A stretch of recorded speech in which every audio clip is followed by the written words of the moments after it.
Journalism's in trouble.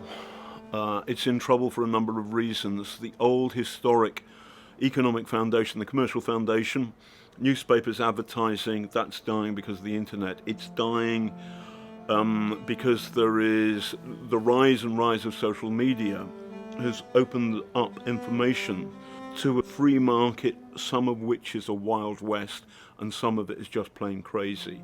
So you have the rise of things like QAnon and all of that. That's dangerous. Then you've got Trump. The way Trump talks about the lying press, it's a direct echo of the Nazis, talking like the Lügenpresse, if my German's right. It's seriously worrying, and then more and more in recent times I found myself doing stories about journalists who've been silenced for good. So Daphne Caruana Galizia, wonderful and incredibly brave Maltese journalist, she was blown up. The guy in Slovakia killed, and the jury returned the other day. We don't know how that happened. I know 3 Russian journalists. One of them was a journalist and a politician. Anna Politkovskaya, Natasha Estemirova, Boris Nemtsov. These are all 3 people who I met, who I really liked, who warned me about Vladimir Putin. They've all been shot. They're all dead. So journalism is in trouble. It's in trouble around the world, and it's in trouble in Britain too, in part because you have the baleful influence of the newspaper proprietors. And at the moment, the number of newspapers I can't work for because I've pissed off the proprietors is becoming ridiculous. The Barclay twins and the Daily Telegraph, and they sued me successfully for some unguarded and unwise remarks I made on Radio Guernsey's Good Morning Lobster Pot programme in the 90s, and they sued me. It's in Guernsey, but they sued me in France. The BBC paid the fine. Then I did a panorama about them it went out in 2013. The Barclay twins don't like me. They own the Spectator and the Telegraph. Lebedev, Lord, owns the Independent Evening Standard.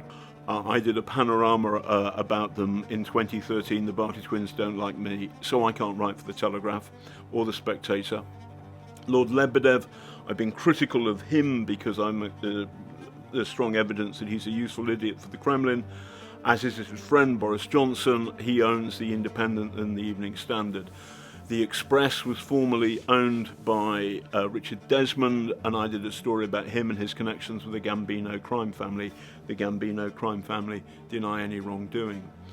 And so the Mail, I think the Mail on Sunday is reporting on, or rather allowing Peter Hitchens to write his nonsense about the virus. I think it's been dangerous for the public health. And Rupert Murdoch owns the Times and the Sunday Times, which actually almost he's the least bad of them, but he did the phone hacking thing. So there's a real problem. Then you've got the BBC, which in my time there became more and more timid. It's got a new Director General, who I wish well, and I pay the licence fee, and I think the BBC is a good thing. But in my time there, it's become weaker and more timid, and that's a great, great shame. We've got to stand. Journalism is about standing up to power, not to cowering in front of them. And there are too many people who run the British media who've been captured by power, and not enough people who are standing up to it. And Byline, the Byline Times, Byline TV, that's an exception. You've got to support it. Thank you so much for watching, and if you want to see the rest of this programme, follow the link below.